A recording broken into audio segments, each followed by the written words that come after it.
Hello and welcome. I did a live stream yesterday and it was a little bit of an abject failure, so I thought I would try again today and see if we could have a more enjoyable time together and perhaps, I don't know, a channel, I don't know, an hour or so where I'm not abjectly terrified of having this content public.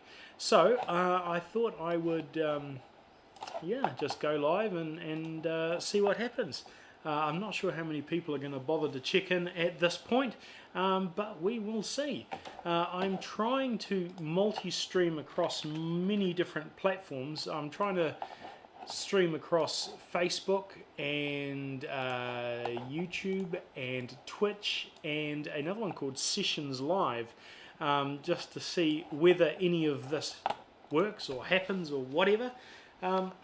So if you are watching or listening or anything like that, please let me know. Please let me know whether you can hear me adequately, and so forth, and we can just spend a little bit of time together. Yeah, I'm not actually seeing any notifications come up. I don't know, maybe I am. Maybe I am live. Yeah, I don't know if I'm live on any other, channel or anything, but we're live here on YouTube anyway. So if you're here, come and say hi.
Oh, joined here tonight with one of my favourite libations. This is water.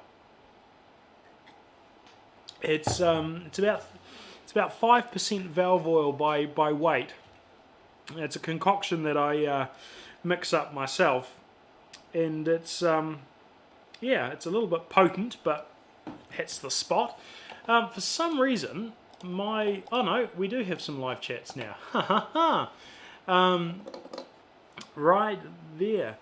Do I? So I have. I have no real plans for this time. I haven't prepared anything like the brilliantly prepared person that I am. But I thought we would see what just sort of happens. Dr. Toot has arrived. Dr. Toot, Sean Murphy, or Cian Murphy, as his name appears, is the one and only Dr. Toot. He's a musical repairer person up in Auckland of New Zealand land, and yeah, I might be having breakfast with him tomorrow. We'll see what happens. Somebody's asked, do I have an E-flat trumpet I can display for you? I have two E-flat trumpets. I have this one, which is sort of like a bass E-flat trumpet. It's an octave. It's, you know, down from your normal B-flat trumpet. It's made in Graslitz, Boland and Fuchs. I bought it on eBay.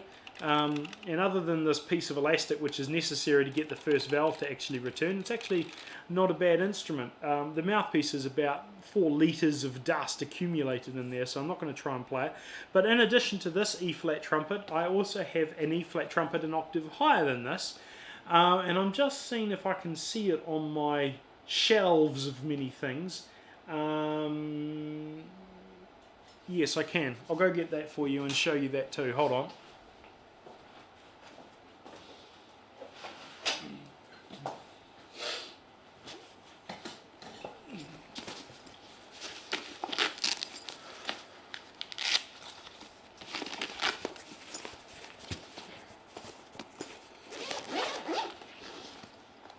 Here we go.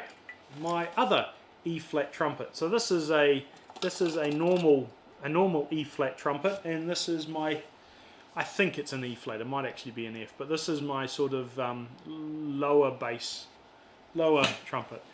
Yeah, let's not show that one.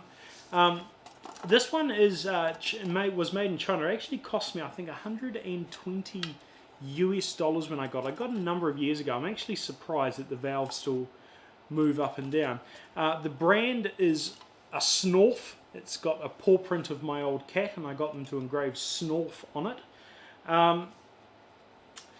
But this instrument sort of demonstrates one of the problems of having some Chinese-made instruments, is that even with being in a warm, dry environment and not being played and all the rest of it, they still tarnish and degrade remarkably quickly.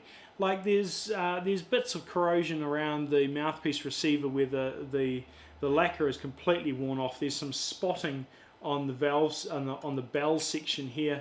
But for 120 bucks, it's actually really nice, relatively speaking. You'd never want to play it out in any, anything that mattered. But yeah, it's actually not a bad instrument. Do I have a trumpet mouthpiece in front of me? No, I don't think I do. Oh wait, what's this? Shilky 1204, that'll do.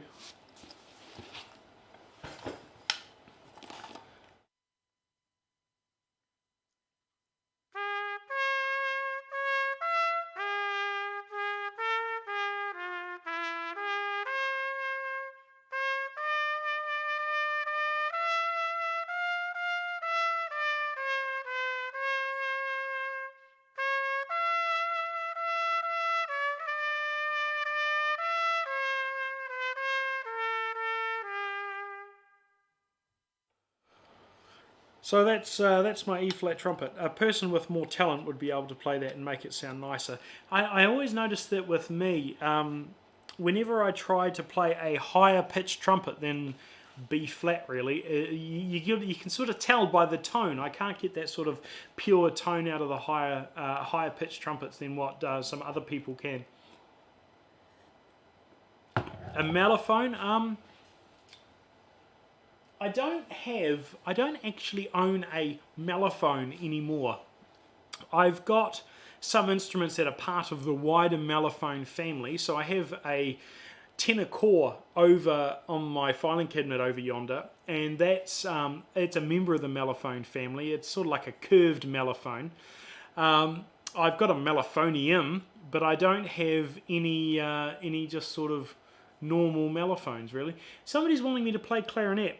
My clarinet's actually in the other room. Or do I have it? I've got my second clarinet here. Hold on.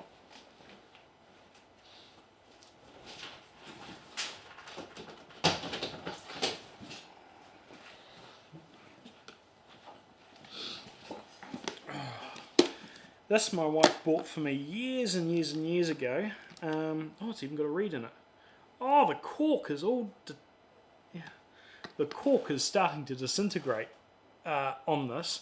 This is a Boozy and Hawkes one, so it's a reasonable... Well, I don't know actually whether it is a reasonable brand or not, but it's been years since I've tried to play a clarinet. Gee, what has happened to this? A whole bunch of the corks are disintegrating. So one of the pad corks is actually split in half. So that's not even going to cover the hole. So that's going to... Right, I'm putting in my excuses early. The fact that there are holes that are not going to be covered is going to mean that air's going to get out. You want green reeds when you're about to play something. Yeah, this is probably about 50% vegetable now.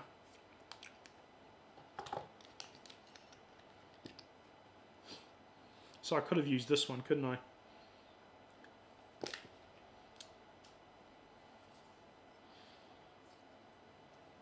Right, if I can even make a noise out of this, I'll consider that a win. Because it's been literally years, well, since I've tried to play clarinet. It's been a very long time. Perfect. That's just as good as a professional.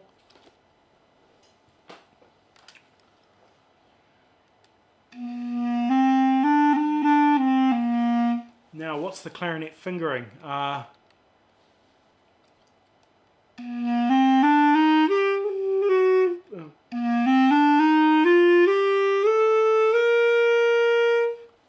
That's a win.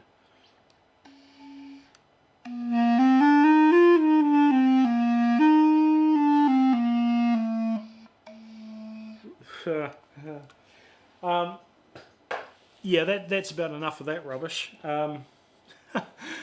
I didn't actually think I'd be able to make a sound. Yes, it is disgusting. Thank you, Cacox8766. Similar very much, if there was a musical... actually, no, that was going to be really mean. I won't say what I was about to say. Flute. Oh, do I have a flute? Yes, I got a flute too. I'm soon going to have a wall of instruments around me and not be able to leave.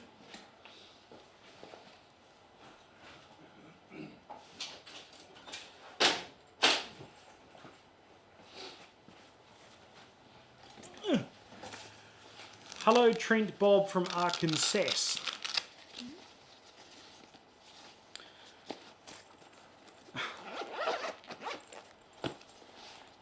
Alright, this is a Chinesium flute. Oh, there's even an... Oh, is that an animal? Oh no, that's a... Is that a slater? I don't know what sort of bug that is. Yeah, there's nothing on the inside.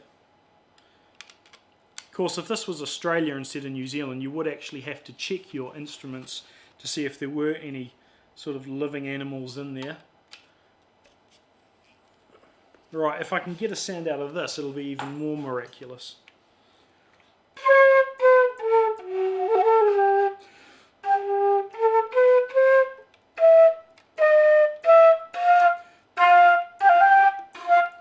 Oh, what's happening there? I think I had my fingers in the wrong place.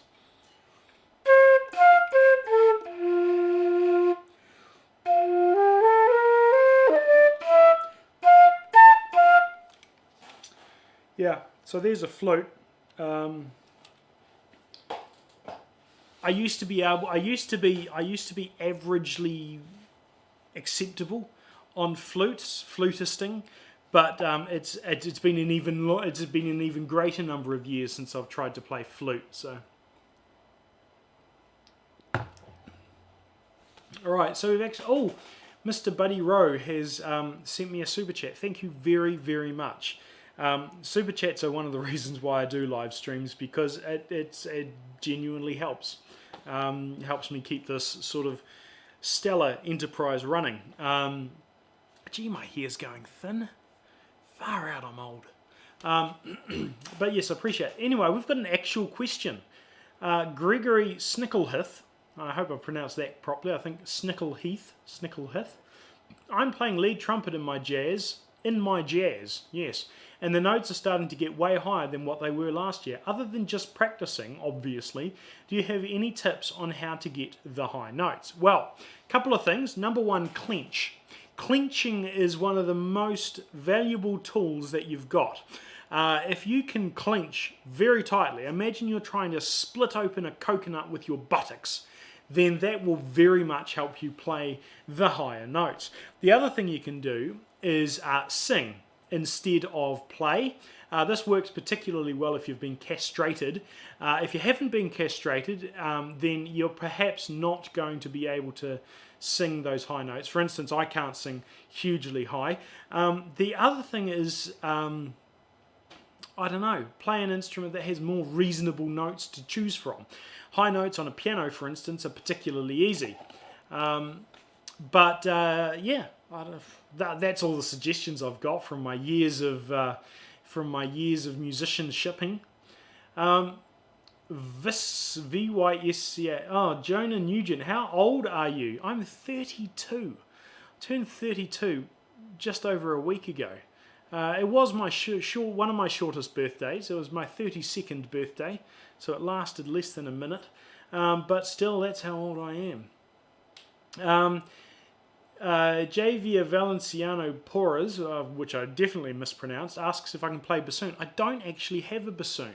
A bassoon is an instrument I'd love to actually play because unlike clarinet and flute and sax and some of the other woodwinds that I have played in the past, bassoon is something that I actually think is moderately cool, and I would like one, but they are heinously expensive, and sadly I live in a state of deep poverty, as you can tell by my brass collection. Couldn't afford to collect anything more expensive like stamps or something like that.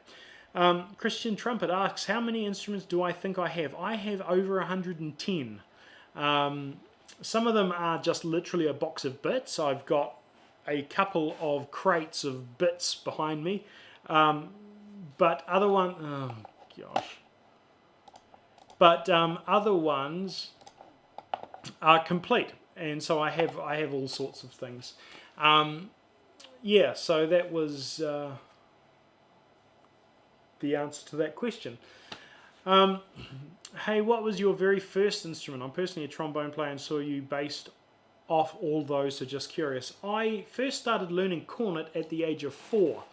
I have somewhere, I don't think it's in my shelves in front of me, I think it's somewhere else, but I do have the cornet that I think it was that I started playing. It is seriously just a real big pile of bits. Yeah, it's in shocking condition. In fact, one of the valve caps, or finger buttons rather, has been replaced by a button off a coat, such as my granddad's way of fixing things. But my granddad taught me when I was 4 years old. I'm quite privileged to have a number of instruments that he owned. He's got a lovely old Hyam cornet that I got from him, which I can see up there. In fact, I'll get that down because that's the sort of mood I'm in.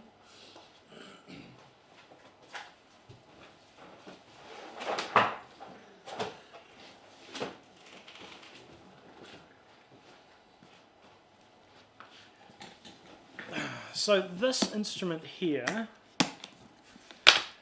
is my granddad's Hyam cornet, and there's actually a few notes with it. Is that this was actually played by my great granddad's uncle, who played it in the Wingate Colliery Temperance Band in the late 1800s. And my great-grandfather played this in the Brunnerton Miners Band, which is apparently somewhere in the west coast of New Zealand on the South Island. So there's a little bit of history behind that. Although I doubt some of the history, because they say made in the sometime in the late 1800s, but I don't actually think the instrument is that old. So the cornet is made by Joseph Hyam, who was born in Manchester in 1818. Is there anything relevant to this?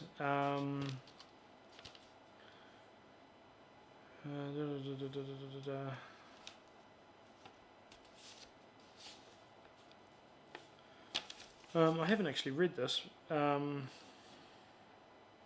It was given to my granddad in 1940, and my auntie at some point tried to get in contact with Boozy and Hawks to find out who J. Hyam was, but Hyam was a completely different fellow. So I'll show it to you. It has my granddad's sort of customary toilet roll with a pen, a pencil, a lyre, and another pen in it. But this is the instrument here.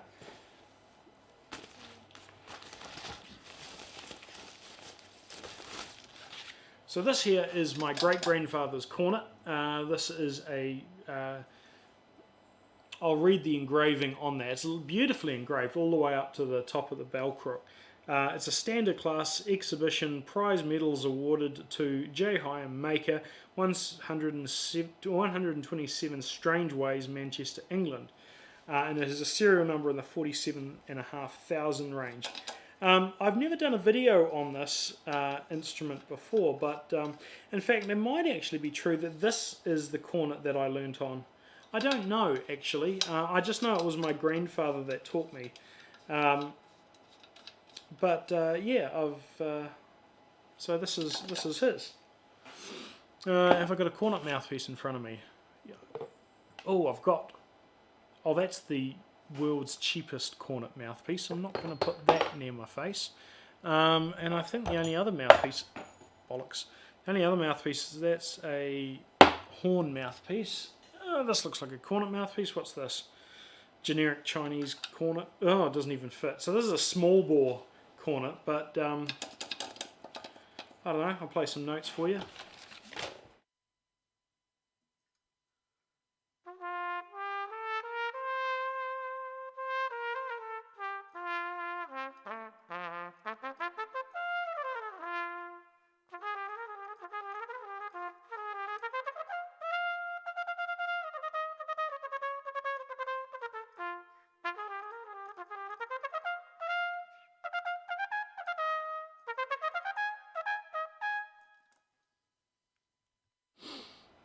I shouldn't be playing this really without oiling the valves, but since there was a question, this, yeah, I think actually, now I look at this cornet in a bit more detail, this might have been the instrument that I learnt on, because I remember it had all the brass, the sort of patches of brass all over it and some of the holes and things like that. But yeah, so this is probably the first cornet that I ever learnt on, and my granddad taught it to me.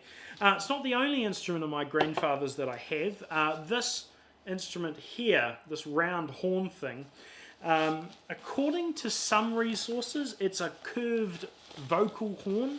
I can't verify the verisimilitude of that because there's only one resource that I've found that calls it such. But it is what it says. It just looks like some sort of curved horn to me. Yeah, that's one thing. But this instrument here was made in 1885, and I got it actually the day of my grandfather's funeral, because my grandfather's son-in-law, stepson, I think, had it and as part of his collection, and he gave it to me. I was conducting the brass band at my grandfather's funeral, and John gave it to me, passed it on to me, so that's pretty cool. So now it sits on my wall of many things. It also bears the hallmarks of my granddad's repair job.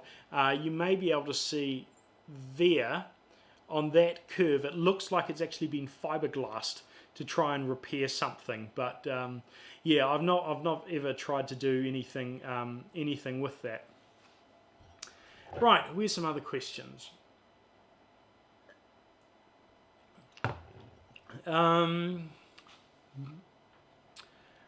Double tonguing. Gregory Snicklehith again. I must bring up double tonguing. I understand that it's commonly played as digger, but when I play it, it does not come out correctly. The syllables that you use when you do double tonguing depend on the effect that you're wanting to do. So you can either create a double tonguing idea with soft syllables, so they're your digger, digger, digger, digger, digger, digger, digger, digger. That creates a softer sort of sound. Otherwise, you can go with a ticker, ticka, ticka, ticka, ticka, ticka, which is a much more rougher, sort of more articulate sound. So you can go with either option depending on the context of what you do, what you're wanting to do in the music that you're playing. Whatever you do, though, you'll want to do some practice. Having the ability to record yourself and listen to yourself play is a very useful thing, particularly if you've got some decent recording equipment, because if you're listening to yourself on a phone or whatever and it distorts and things like that, then you're not going to get a decent result. But if you listen to yourself on something a little bit better than that, then listening to yourself is one of the best way of learning. When I was young, what I used to do is play in front of a mirror. I'd stand with my bass trombone at the time in front of a mirror. I'd observe my posture, I'd observe my breathing, and because of the visual reflectance of the mirror, it also reflected sound pretty well, so you could hear yourself pretty well too, and you could go for, and you could just practice and play a note at a time and just sort of work on the way that your note sounds, the way that your ear sounds through the instrument and so forth. So yeah, that is that. I've done a video on double and triple tonguing if you're interested in going back and looking at that. Yeah. Let me just disassemble some of the woodwind instruments I've got out so I don't trip over them, because I might actually show you guys a tuba that I got a little while ago that I haven't actually bothered to do a video on yet.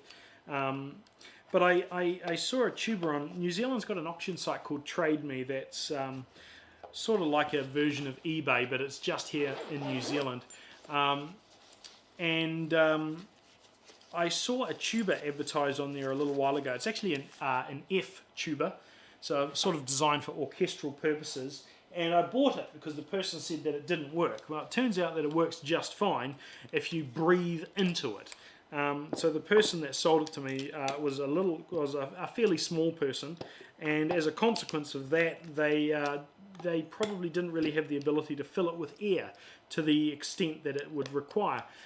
So I bought it, and it works all right. It's made out of Chinesium, as you would expect, and it's about one of the cheapest sort of Chinese-made tubas that you can get that you wouldn't mind getting.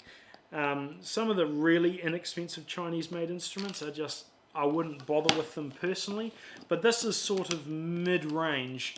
And so I'll put these two woodwind instruments back and then I'll go grab it for you. So just a moment.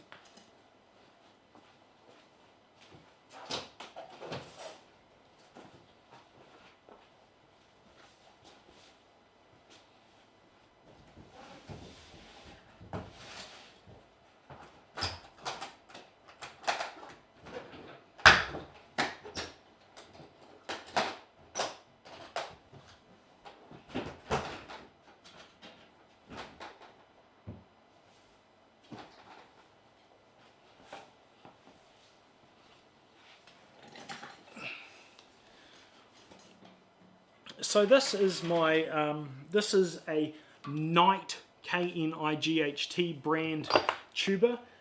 It's nothing special. It's got 4 valves, and they're 4 front action rotary valves. So unlike brass band tubas, which tend to stick out that way, this one sticks out in the more orchestral style. The rotors actually still work, which is kind of surprising to me, because I've had this sitting in its case for a very long time. I don't know what it is a copy of. I don't know tubas brilliantly well enough to know what it's made out of, whether it's a Murrophone stencil or something else. But yeah, trouble is my microphone I don't think is going to reach all the way over here. So let's just see.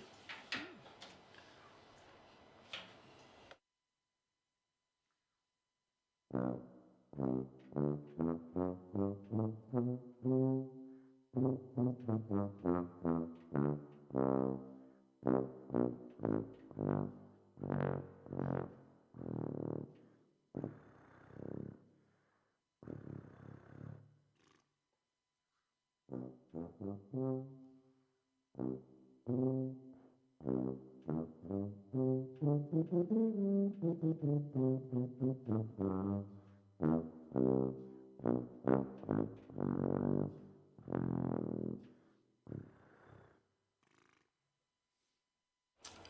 I don't have my tuba chops going at the moment. It takes me a little while to sort of get retain the ability to play pedal notes if I haven't been playing tuba recently. But yeah, sorry, that would have been quiet because my microphone's up here and the tuba barrel points in a different direction, but you got the gist anyway. So this instrument, the wholesale price, if you buy it from China, is about 800 US dollars.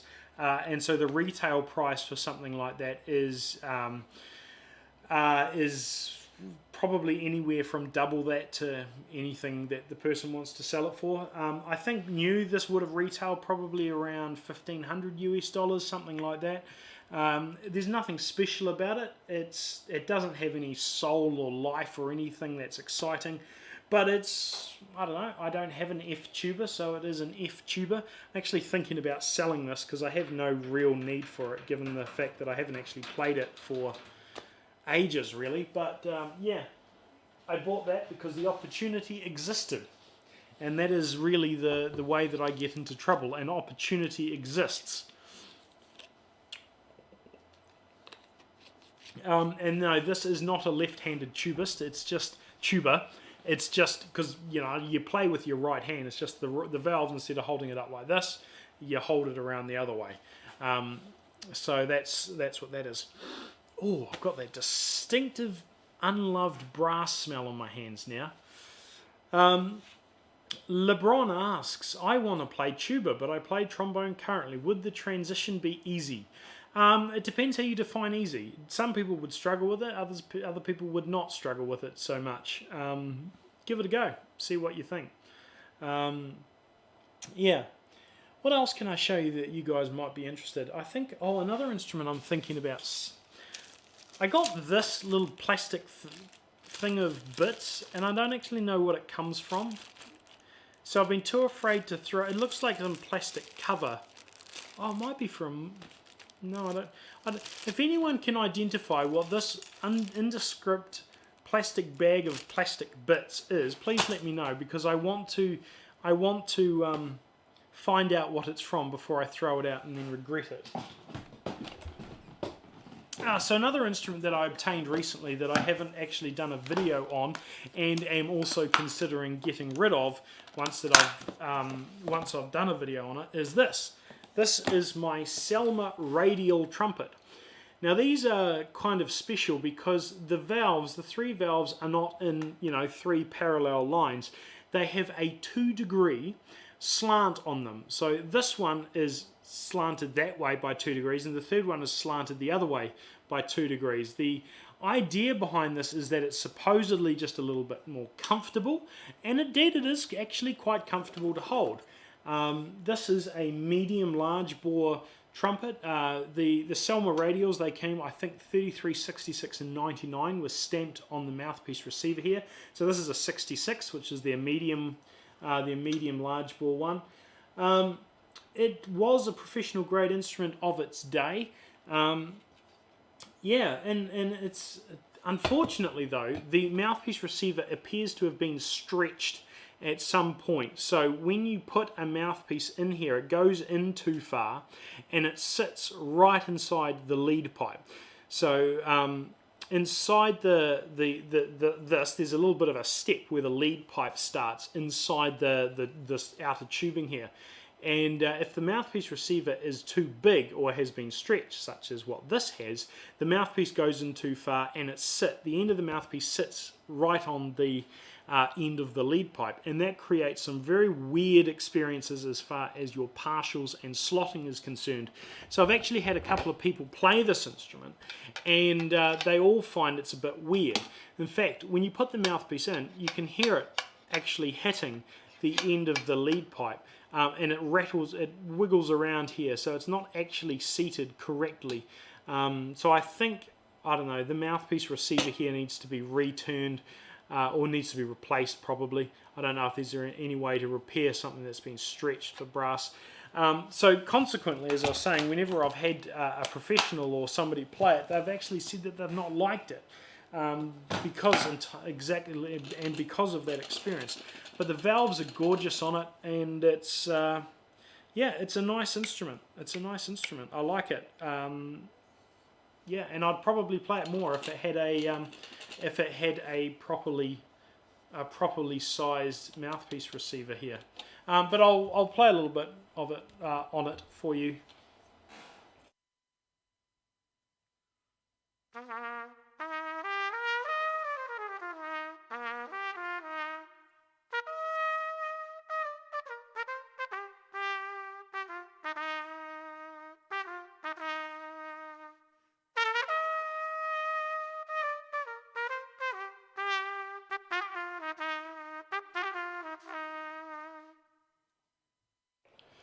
So it sounds like there's air leaks coming through that, and I think that's just air escaping around the sides of the mouthpiece. So I'm sort of in two minds whether I spend any money on this getting it fixed, or whether I just leave it as it is and potentially sell it, because I'm trying to fundraise sort of privately at the moment by getting rid of some of my instruments so that I can afford the pipe organ restoration project. I need to spend $4,000 on a new control system before my pipe organ will be operational, and that's a lot of money, and I don't have that lying around. So that's why I'm considering selling some of my instruments.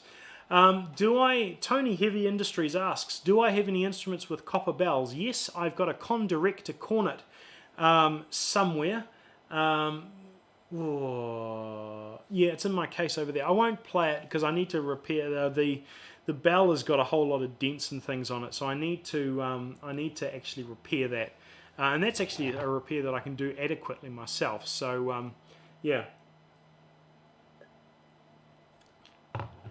LeBron, hey Trent, are you in level 2 or level 3? We're in level 2 here in Wellington. Is there, Gregory Snicklehith, is there any difference between an E-flat cornet and what I showed you? So I presume you're meaning the E-flat cornet and the E-flat trumpet. Where's an E-flat cornet? Do I have one? See, I've got a lot of cases, and I've got two massive shelves behind the recording computer stuff here. And I'm just trying to see if I've got any of a soprano labelled. I think that might be a soprano cornet. Hold on.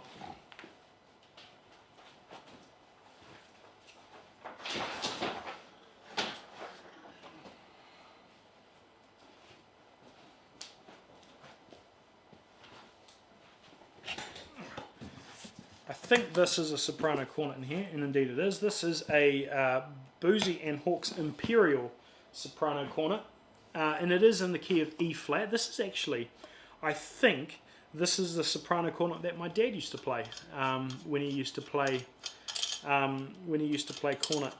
When he used to play soprano, I do apologise. It's missing. I think it's supposed to have an extension out there, and I think it's missing it. I'm not too sure. I'm not too sure actually if this is my dad's one. I'd need to have a look at the serial numbers, but I think it is. So this is a Boozy and Hawkes Imperial. It's a very nice instrument. It's very hard to play, if indeed it's the one that I'm thinking of. I used to fiddle around with soprano when I was a kid, because the band that I played in with my parents got too small to have a dedicated soprano cornet player. So when we played out on the street or anything like that, I would sometimes put my trombone away and pick up a soprano cornet, because I'm like that. But my dad was a soprano cornet player. My mum was the conductor of that band. My granddad played second cornet, and my other granddad sat next to me. So it was sort of it was a nice experience, growing up in a band where there was a lot of people that I was related to in it. So this is an E-flat trumpet. This is an E-flat cornet.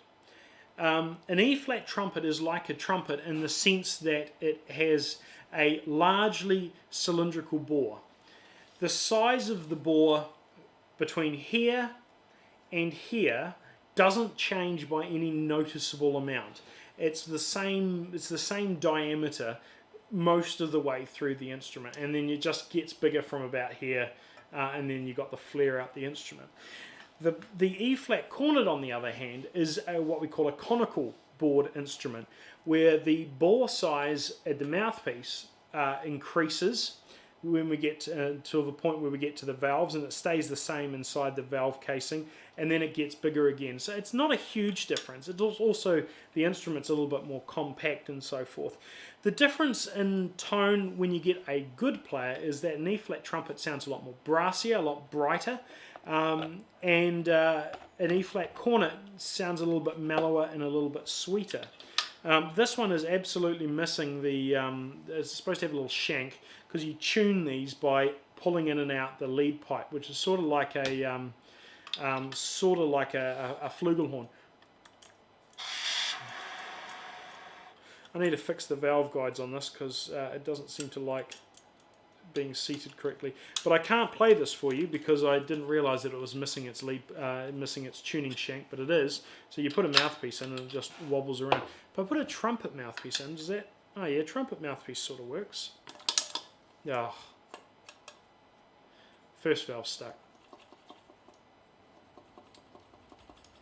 Oh, Sean, you won't be able to travel down.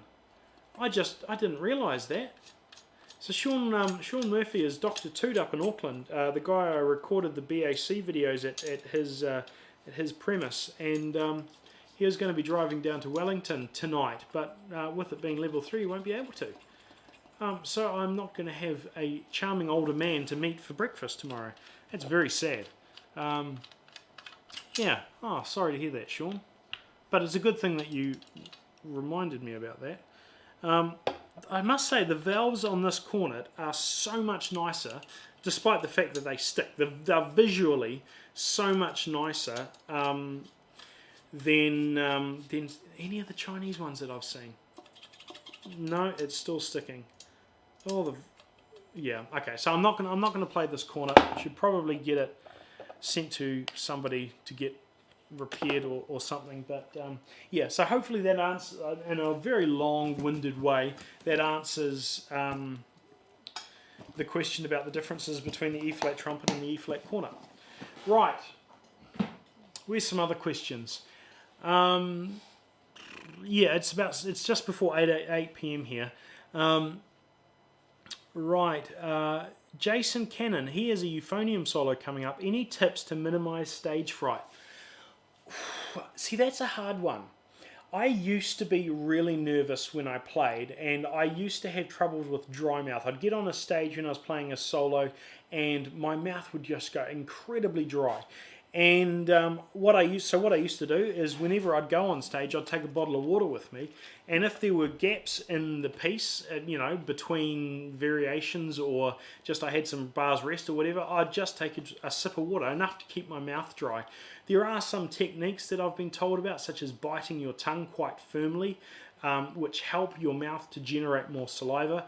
But it's sort of a losing game when you're on a stage, so that didn't really work for me. But a water bottle on stage did, so that's how I got through some of my performances, because stage fright for me manifested itself as a dry mouth. Nowadays, I'm not really emotionally invested. I will,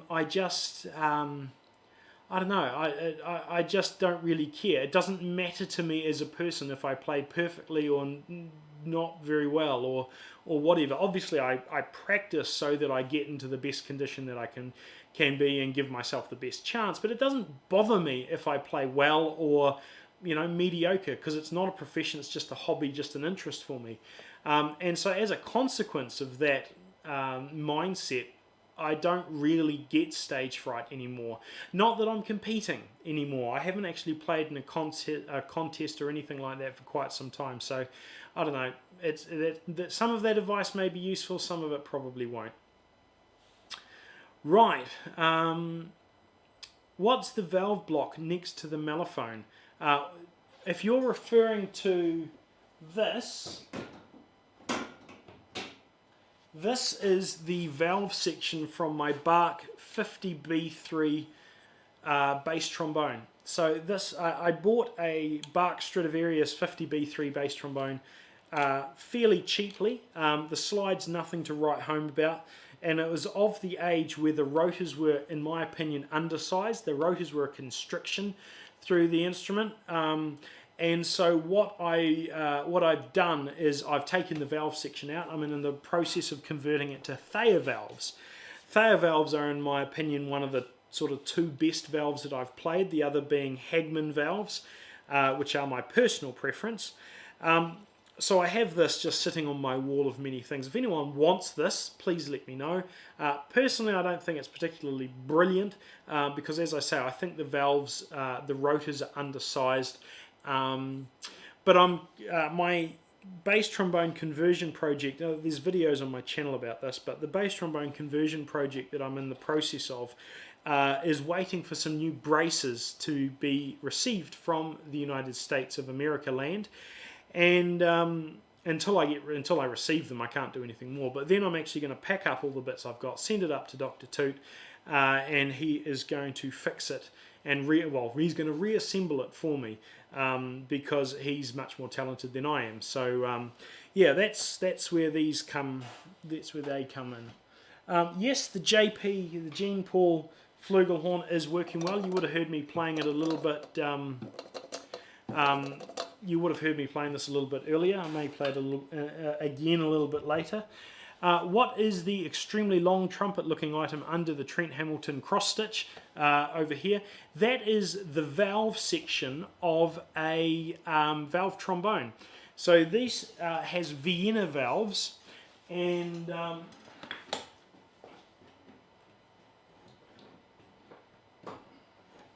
I'll leave that there because I have to take a couple of other things out for before I can get that off. But it's got Vienna valves, which are particularly unusual sort of valves that are completely obsolete nowadays.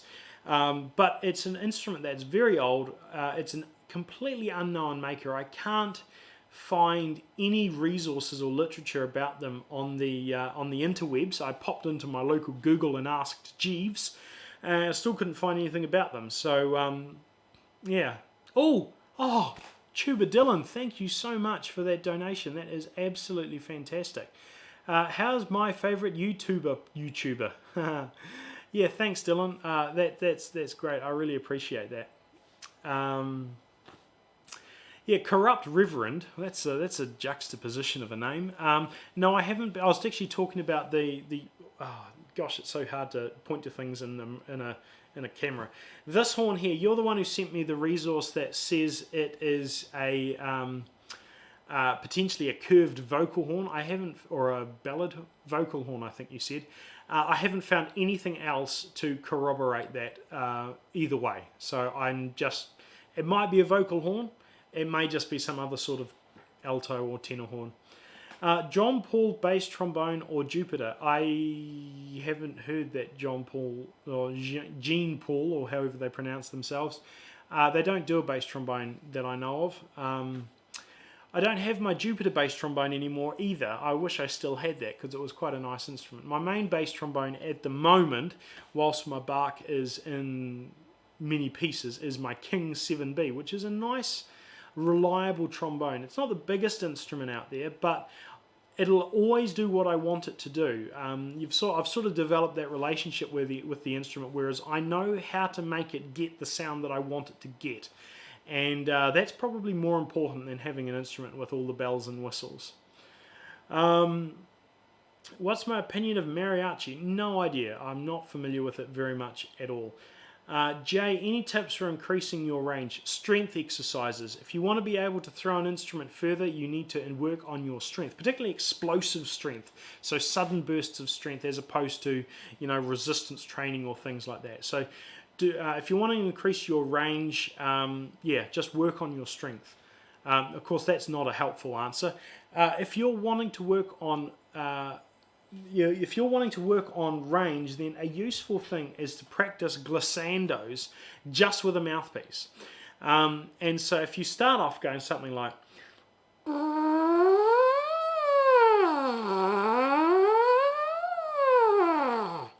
and just work on trying to buzz higher and then lower, and just going like that. It'll help your flexibility and your range remarkably. I've had a couple of students that I've worked through this issue with them using that technique, and it's worked brilliantly for both of them. So something that you might find useful.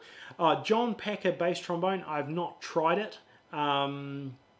I think Christopher Bill, the illustrious and very talented Christopher Bill, has done a video on that, and on the John Packer bass, but I haven't played one myself, so I can't give an opinion. Have I ever been able to play through the infamous Carnival of Venice? Which version? I have at various times of my musical experience been able to play pretty much any of them, apart from Vesuti's Carnival of Venus. But I haven't played anything seriously recently. But yes, I have been able to play it.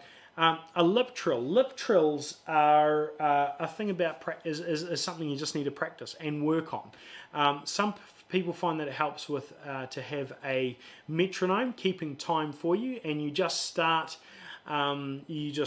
doing slurs between partials and just get faster and faster in accordance with what the metronome is. So you might practice, say, set your metronome for 60 beats per minute, and then do in quarter notes, 1 quarter note in each interval, and then do quavers, eighth notes, I think you guys call them, and then tripleted quavers, and then semi-quavers, and just get faster and faster and faster. Lip trills are a lot easier to play up high, because the partials are a lot closer together.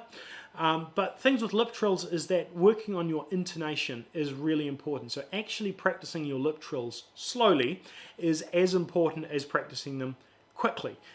So there are some ways that you can do it. I've never really developed my... in fact, Denson Paul Pollard, the absolutely incredible US bass trombonist, he has a video on lip trills, and his lips are fantastic. I would pay many dollars to have his lips transplanted onto my face, and his embouchure and his talent and his musical inclination and all the rest. And he's got a brilliant video on lip trills. But that's something that you can do. Get a metronome out and just work between slurring between the partials, and just get faster and faster at them. But yeah, really watch your intonation, because with the fluid nature of brass tuning, you can get all up the wazoo with tuning pretty quickly if you don't focus on your intonation.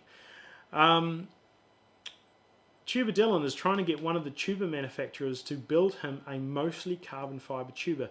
There is a guy, I can't remember who it is, in the States, who makes carbon fiber trombone slides.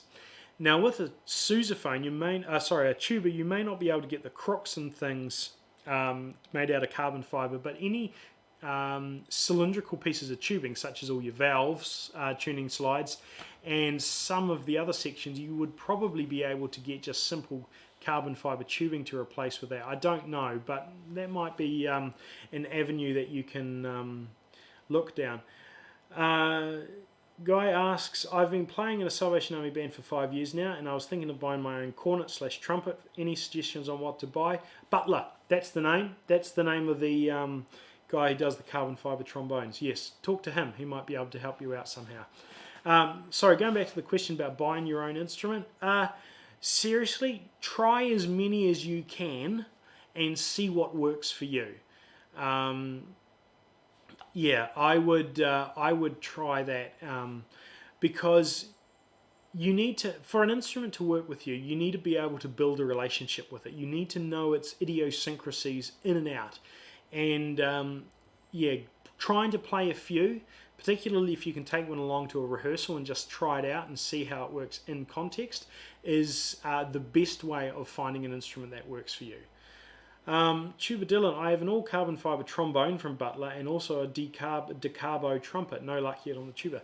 Oh, that's a shame. I want to try a carbon fiber trombone slide one day, but yeah, I don't have the funds, nor particularly any more than a casual interest in trying it, so I haven't really bothered any further than that. Yes, Chuck Dillenbach, I think his name is, the tuba player for the Canadian Brass. does have a carbon fibre bell. Speaking of carbon fibre, woodwind, what do they call themselves? Woodwind stands or something in the Netherlands makes carbon fibre music stands. And he sent me some a couple of years ago to review, and I've done a review of them. These are stands for your instruments that are incredibly light. For instance, there's a piccolo trumpet stand, a trumpet stand, and a flugel stand, and all three of those musical instrument stands weigh less than one mouthpiece, one trumpet mouthpiece. It's absolutely phenomenal. But they, yeah, so they do, that's the only carbon fibre I've actually played with. Steve Brown has made a donation. Thank you so very much. I really appreciate that. Is it possible to buy a trumpet with two sets of tuning slides to convert between B and C and B flat? I don't know. See, I don't know the answer to that. This trumpet here is my E flat and D trumpet, and this comes with two tuning slides for your main tuning slides, two tuning slides for your third valve, two first valve tuning slides, and two second valve tuning slides. And if you want to swap between this E flat configuration here and the D configuration, you have to pop all of them out, put the new ones in, and away you go. Frankly, it's easier just to have a second trumpet, because if you have something that is half and half, tries to be half of one and half of the other, then it's not really the most effective. They do exist though. It's a lot more common, however, to see instruments that have a rotary valve, particularly old instruments that have a rotary valve that you can manually twist to change the key of the instrument. I have a number of instruments like that. They have the same tuning slides, you just might have to pull them out a little bit, and some of them will even have a little mark on the inside of the tuning slides to show where you, sorry, the inner tube of the tubing slides. You've got the tube that goes over the top, and how about I show you? So some instruments where they have the same tuning slides will actually have little lines on the tubing to show how far in you need to push it to get it in tune for the other side of the instrument. But having just a single rotary valve that you push and the other tuning slides that you need to pull out to a certain amount is the way that you tend to do it. Certainly an easier way. The other thing is I have a convictor cornet. In fact, I'll show it to you, because I'm in that sort of a mood.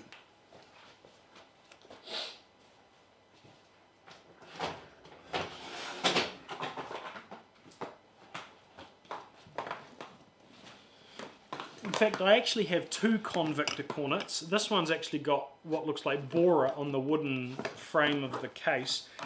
This one was given to me, and the other one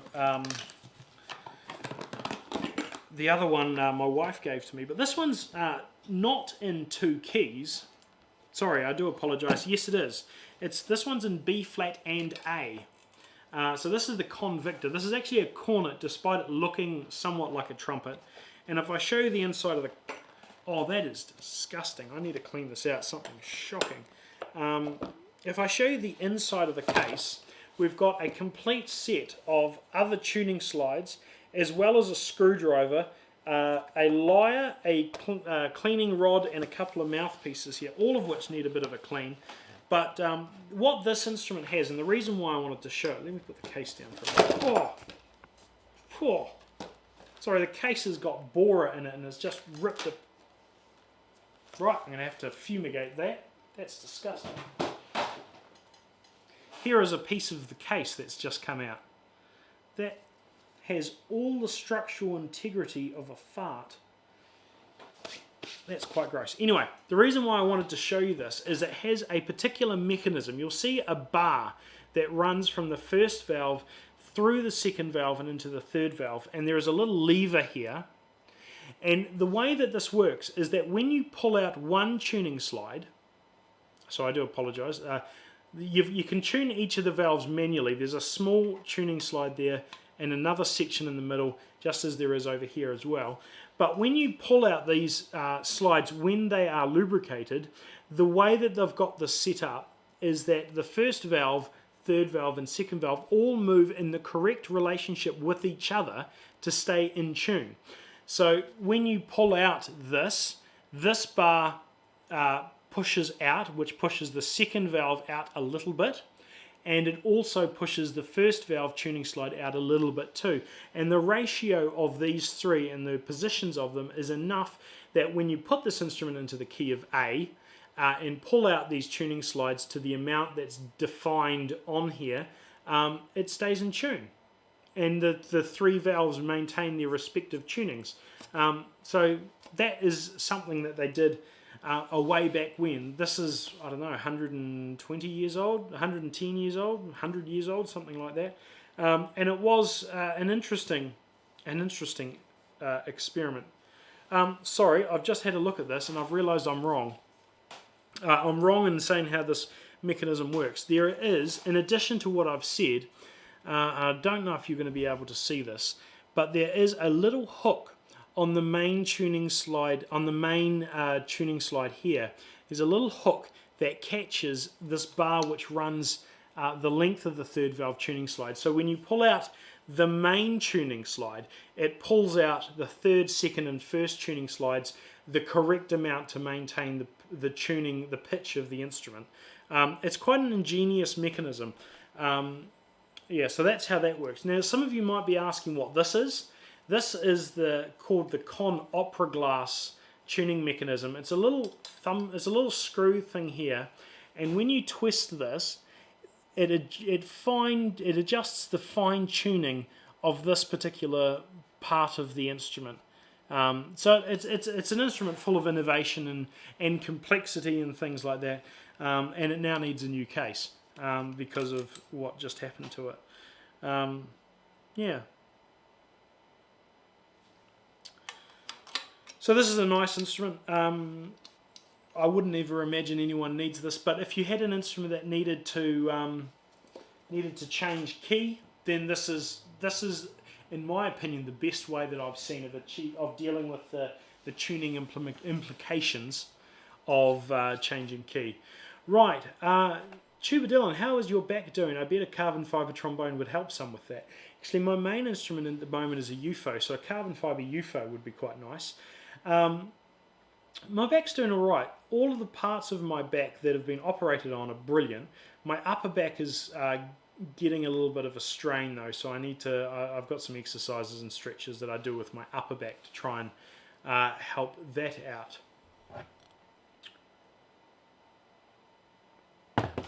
Robert James says hi. Hello, Robert James. I also have another friend called James Roberts, which is very confusing to me. Right, I've happened to stumble across a 2-valved trumpet on your wall. Could you please explain how that might work? I find it rather humorous.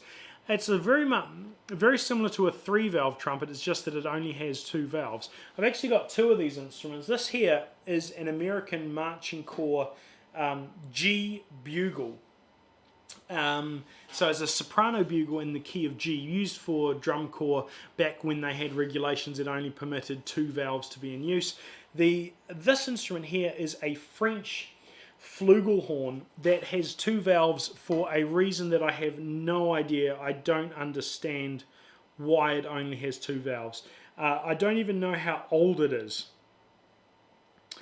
Yeah, I don't know how old it is. I don't know why it's only got 2 valves. It's got nothing to do with the American Marching Corps, Drum and Bugle Corps stuff. So it's an enigma to me why it only has 2 valves, but it does. Mark has seen me in a Fail Army video. Yes, you will have seen me in a Fail Army video. Death24, can you aho us your coolest instrument in your collection? I don't know what would be my coolest. Yeah, I don't know. I don't have a mental list of instruments that are cool. I'm trying to get rid of all instruments that I have that are just boring. Yeah. But I don't have a mental list of cool instruments.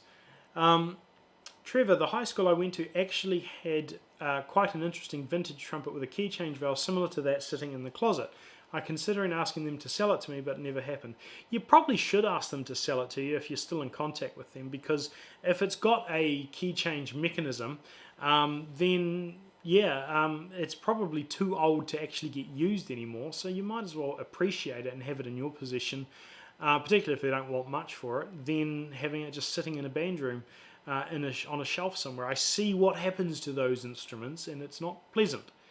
Alright, I might start to wrap things up. Is that a British accent? No, this is not a British accent.